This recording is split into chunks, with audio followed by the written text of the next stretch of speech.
Good morning children. पिछली कक्षा में हमने लेसन नंबर 6 संसार पुस्तक है इसका विवरण किए थे और जो इसका विवरण का क्या एक्सप्लेनेशन हो चुका और कंप्लीट भी होगा लेसन। तो इस संसार पुस्तक है के लेखक कौन है? जवाहरलाल नेहरू जी हैं। यहाँ पर जवाहरलाल नेहरू जी का चित्र देखिए आप लोग। ये कौन है? पंडित जवाहरलाल नेहरू जी, हमारे देश के प्रथम प्रधानमंत्री जी हैं। प्रथम यानी फर्स्ट प्राइम मिनिस्टर। कौन है ये? प्रथम प्रधानमंत्री।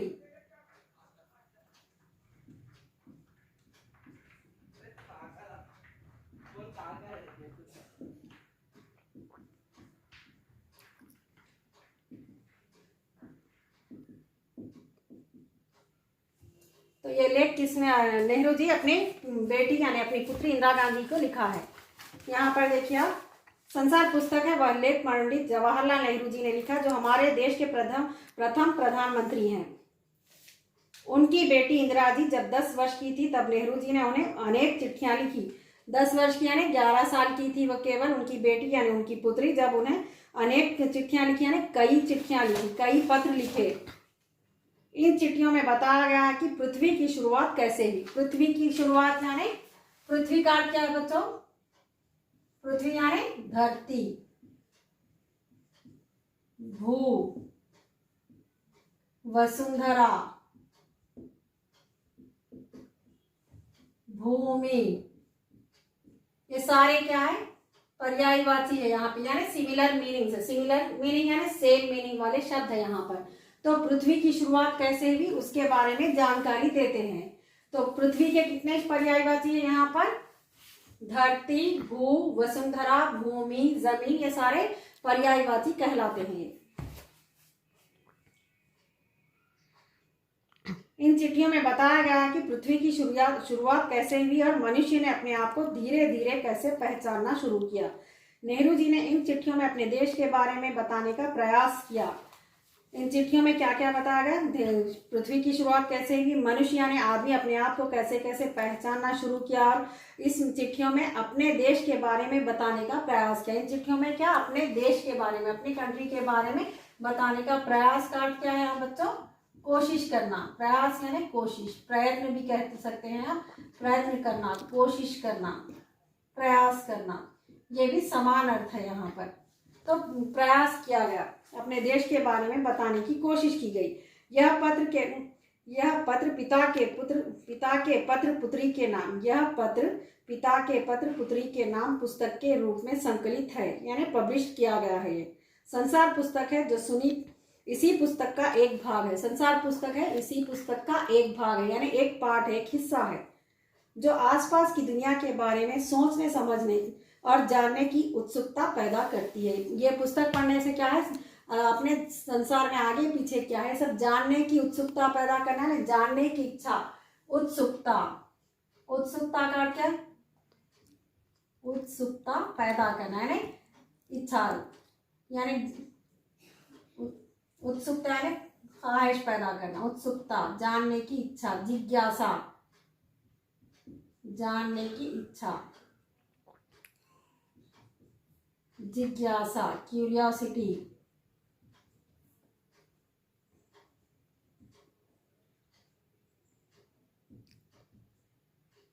क्यूरियोसिटी जानने की इच्छा है। जिज्ञासा तो हिंदी में क्या? जानने की इच्छा है, यानी क्यूरियोसिटी कहते हैं। कोई भी चीज सुनना, जानना, समझने की कोशिश करना, इच्छा रखना अपन। लेखक ने लिखा है क्योंकि उनकी बेटी को इस दुनिया की और उसके छोटे बड़े देशों को जानने की इच्छा है। लेखक कौन है यहाँ पर? जवाहरलाल नेहरू जी है। उनकी पुत्री को दुनिया के बारे में जानने की इच्छा है, इसलिए उसका ज्ञान बढ़ाने के लिए छोटी छोटी कथाओं द्वारा उसकी कुछ सहायता कर पाएंगे। उसका ज्ञान बढ़ाने के लिए है उसकी नॉलेज। ज्ञान का क्या है बच्चों? नॉलेज।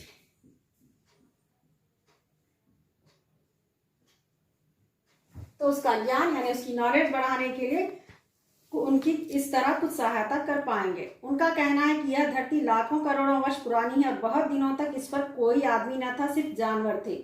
लाखों करोड़ों वर्ष पुरानी थी और इस पर कोई आदमी नहीं था, सिर्फ जानवर रहते थे। बढ़ाने के लिए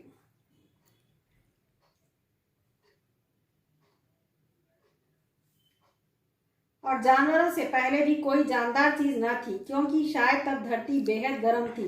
धरती बेहद गर्म थी, यानी बहुत ज़्यादा गर्म थी। यह बात जानवरों की पुरानी हड्डियां देखने से हमें खुद मालूम होता है।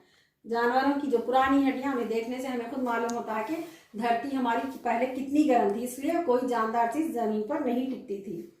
लेकिन जब आदमी ही नहीं था तो किताबें और कौन लिख पाता। लेकिन खुशी की बात है, पुराने ज़माने की किताबें ना होने पर भी कुछ ऐसी चीज़ें हैं जिससे हमें दुनिया का पुराना हाल मालूम हो सकता है। हमारे पास आदमी ही नहीं था तो किताबें लिखने वाला कौन था, हमारा इतिहास बताने वाला कोई नहीं था। लेकिन खुशी की बात, प्रसन्नता की बात क्या है हमारे लिए कि पुराने ज़माने की कुछ ऐसी चीज़ें हैं जिससे हमें दुनिया का पुराना हाल मालूम हो सकता है। पहाड़ है, जैसे समुद्र, सितारे, नदियाँ, जंगल, जानवरों की पुरानी हड्डियाँ और इसी तरह की और भी कितनी चीज़ें हैं जिनसे हमें दुनिया का पुराना हाल मालूम हो सकता है। पत्थरों और पहाड़ों को पढ़कर थोड़े ही दिनों में तुम उनका हाल बता सकती हो। किसी भाषा को सीखने के लिए जैसे उर्दू, हिंदी, अंग्रेजी के अक्षर सीखने होते हैं, उसी तरह हमें प्रकृति के अक्षर पढ़ने होंगे। जिस तरह हमें कोई भी लैंग्वेज पढ़ने के लिए, सीखने के लिए हमें पहले अक्षर यानी लेटर्स को पढ़ना पड़ता है, लेटर्स को सीखना पड़ता है। अक्षर यानी लेटर। पहले कोई भी भाषा को यानी कोई भी लैंग्वेज को सीखने के लिए हमें उसके लेटर्स पढ़ना पड़ता है, उसके अक्षर सीखना होता है। तो उसी प्रकार हमें भी प्रकृति के अक्षर सीखना होगा। प्रकृति को समझने के लिए उसके अक्षर, उसकी भाषा समझनी होगी। यदि तुम किसी नई चट्टान का छोटा टुकड़ा देखो तो मालूम होगा कि यह टुकड़ा नुकीला और खुरदुरा होगा। चट्टान का एक छोटा सा टुकड़ा यानी ईंट या पत्थर का छोटा सा टुकड़ा यानी छोटा सा एक पीस कितना नुकीला, यानी कॉर्नर्स उसके तेज रहते हैं, एकदम रफ होता है, चुभ सकता है, उसे किसी को भी हानि पहुंच सकती है। वह टुकड़ा नुकीला और खुरदुरा होगा। लेकिन जैसे जैसे वह टुकड़ा पुराना होता जाता है, वह चमकीला और गौण होता जाता है। चमकीला यानी एकदम ग्लिटरिंग आ जाती है, इसमें शाइन आ जाती है, चमकदार बन जाता है, वो एकदम सॉफ्ट हो जाता है। यहाँ तक कि बहुत समय बीतने पर यह रेत का जर्रा हो जाता है। बहुत समय बीतने पर छोटा सा रेत का जर्रा बन जाता है। जर्रा ने छोटा सा पार्टिकल जो समुद्र किनारे पहुंच जाता है। अगर एक छोटा सा रोड़ा इतनी बात बता सकता है, छोटा सा टुकड़ा इतनी हमें पत्थर का इतनी सारी जानकारी दे सकता है, तो पहाड़ों की दूसरी चीज़ों से हमारे इर्द गिर्द है जो हमें जितना ज्ञान प्राप्त हो सकता है, हम उससे इसकी भाषा पढ़नी आनी चाहिए। हमारे इर्द गिर्द यानी हमारे चारों तरफ जो भी चीज़ें हैं उसे हम समझकर हम ये पहचान सकते हैं। तो क्या था बच्चों आज का ये रिकॉल यानी पुनर्कथन ये हो गया बच्चों। अब आज मैं आपको हार्ड वर्ड्स यानी मुख्य शब्द दूंगी, मुख्य शब्द और शब्दार्थ दूंगी होमवर्क के लिए। हाँ तो बच्चों फर्स्ट बिट यानी मुख्य शब्द है जो हार्ड वर्ड्स है। फर्स्ट वन क्या है? जवाहरलाल नेहरू। सेकेंड प्रधानमंत्री। थर्ड इतिहास। फोर्थ पत्थर। Fifth one Allahabad. सिक्स्थ शुरुआत। सेवेंथ पुस्तक। एट संकल्प। नाइन्थ मनुष्य। 10th विज्ञान। सेकेंड बिट में शब्दार्थ यानी मीनिंग से देखिए आप। फर्स्ट वन इरादा यानी संकल्प। सेकेंड खत पत्र।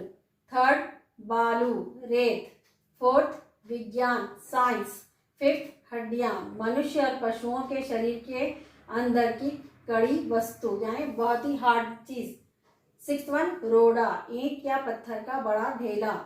तो बच्चों ये मुख्य शब्द और शब्दार्थ होमवर्क के लिए गृह कार्य के लिए आपको अच्छे से प्रैक्टिस कीजिए वन टाइम।